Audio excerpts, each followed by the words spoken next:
Continuing with the Proverbs from chapter 6, verse 16.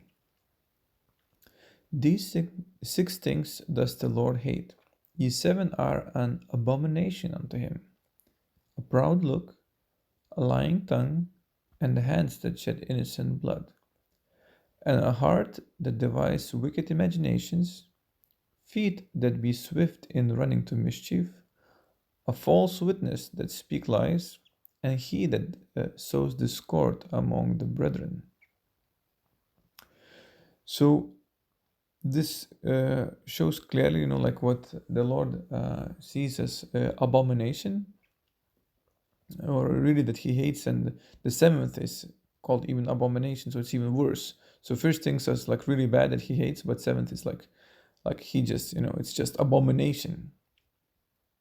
And if you think like what a list, funny thing that, or not funny, but if you think proud look is in the same list, like lying, killing, like shedding innocent blood, and then another is like devising evil imaginations, wicked imaginations,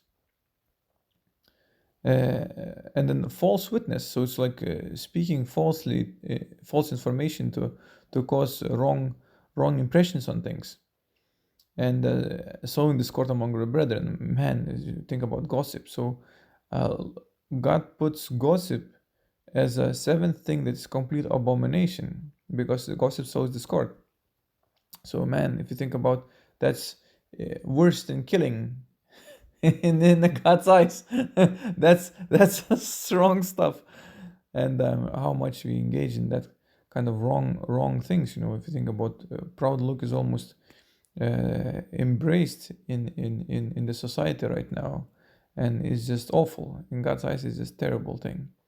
If you think about the devil, like the main sin was that he pride was his main downfall, and that's why he was kind of thrown down and destroyed, and still raging here because of the pride. Because of the pride, main thing is the pride. He wanted to be like God. He wanted to set his throne instead of the throne of God, and that caused his downfall. So it's very important to really look to the Lord, that He is our provider, He's our guide, He's our protector, and it's not our thing that we are super dupers and doing everything by ourselves and thinking that, even the talents and abilities that we have, it's all given by the Lord. Even for me, this or for anybody, even for me, it's for everybody, that whatever skills we have, if you have ability to teach, that's grace of the Lord. If you have ability to do something with the hands, and that's the grace of the Lord. If you have ability to plan, and God gave you patience to see through the details in any kind of situation and work or whatever, it's all given by God. It's a grace of the Lord, and we need to be thankful for all the things He has given us, and not allow this proud look enter into us, because all the other evil follow. So that's very, very important to keep the humble attitude, and then see how we can serve and help, and then we won't engage in gossip and in all the other wrong things. But continuing with the verse 20, my son, keep thy father's commandment, and forsake not the law of thy mother. Bind them continually upon thy heart, and tie them about thy neck. So it sort of shows, I think, if you think about father and mother, of course, if you had godly father, godly mother, that can be applied to that. But if you didn't, then maybe there is some elders, whether it's in some kind of environment of somebody was teaching you, or some, if it's healthy church, then maybe a pastor in the church, or some elders there, or whatever it is, whom look favorable towards you, and has the desire to help you and to grow you and pray for you, sort of almost like a have sense of safety, that to listen, and really you see that they have like sincere hearts, sincere motives towards you, then God put favor towards you in their heart. And it's important to listen to them, important to engage in what kind of things God is communicating through them, and really like take those things to heart. Like it says, like bind them continually upon their heart and tie them about their neck. So it's like put them in your heart, and also listen and put into your thinking and into your heart, into your emotions, that it will be with you, that it will be with you. Verse 22, when thou goest, it shall lead thee, when thou sleepest, it shall keep thee, and when thou awakest, it shall talk with thee. So when we do that, basically when we do that, when we take those things to heart and to our thinking, it actually provides almost like an extra layer, I would say like a filter. We're filtering everything through that wisdom we gained through the sort of our elders or people that speak into our lives in whatever form. I mean, those words, that wisdom filters things through, and even the things that by word or by guidance, even by teachings. So I think in this day and age, because there is so much different teachings out there, so many times we feel the Lord is teaching us through somebody. Even it can be like videos or audios, teachings, sermons, whatever they are.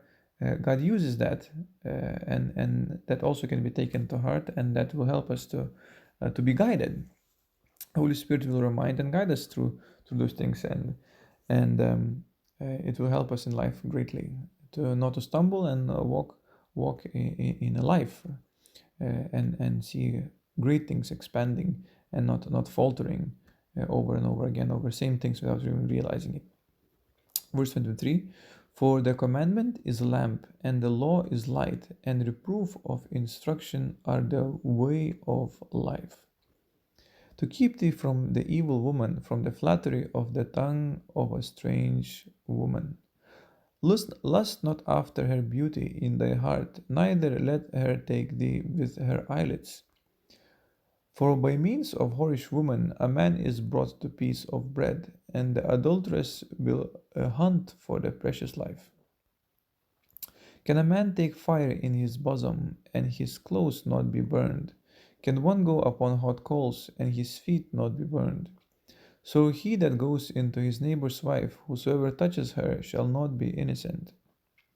So here it clearly says that this all instruction, in this context, it touches that to stay away from people who have wrong intentions, especially like some sexual intentions and enticing into the sin. If you take broader thing, and not only the lust, but I think that this is a very big problem also, like the lust issue in this case, and that we have to be careful, not to allow us engage with the wrong conversations, with the wrong ideas, and not to be enticed, like it says, like with the beauty, with their eyelids and all the other stuff. The it can lead to wrong things and astray and away, and it really can destroy, and it can be awful situation. And it's important to listen to the people who speak common sense into us concerning many issues, not only the stay away from from the wrong women, but in any issues. There's so many trappings that are out there, and if you know what to avoid, then you'll be freely be able to do things. We know that, okay, there's certain things to avoid. So when we go engage, like in some business in the world, or ministry, or whatever we do, we know that, okay, there will be some kind of enticement coming. So then we know, okay, this is looks like that, so we can pray about it, avoid it, communicate it differently. If somebody tries to entice, we know that, okay, this is flattery. I shouldn't be engaging or embracing that, because it would lead, it's intends to lead somewhere wrong. So when we do that, when we listen to the wisdom, and we have this sort of like a command as a lamp, and the law as a light, in terms of and reproof or instruction, it gives the way to life. So even though it's not necessarily at the beginning very pleasant, usually it's unpleasant at all. We feel like, oh, why is somebody saying something harsh? But then we kind of appreciate that when we realize that actually they wanted good for us, that we learn, that we would learn. And I remember one example. It's I don't know why it came to my mind, but there was my driving teacher, and he was a bit harsh person, but sort of he was saying like where do you need to stop on when the stop sign is on the cross. And I think I got a little bit like a, because he asked so abruptly, I was like, and I answered wrong. I think that I said that you need to maybe stop like, I don't know, 10 meters or 5 meters away. And then he's like, no, you need to stop right before the cross. And I was driving, and then I had to stop close to the cross. And it's kind of, I felt a little bit ashamed that time, and I think it was maybe wrong method the way he did it. But at the same time, I remembered forever right after that that hey, you always stop right on the cross. It's not where the sign. I said that where the sign is at, because in at least in Lithuania the signs were where I was learning driving. The signs were a little bit before the crossing, a little bit earlier. And I said that maybe in front of the sign, and he's like, no, you stop in front of the crossing, like close to the road. But anyway, that was the lesson. And even though it sounded like a rebuke and it wasn't nice and pleasant, of course he could have maybe said it somehow nicer, but he kind of caught me in action, in a sense, or like taught me in action. And I always remember that. And at the same time, at that time I didn't like it, but later on it's like, hey, actually it was very effective, even though it wasn't very pleasant. And sometimes, like when you read Proverbs, is a good beating, but later on can save us from so much trouble.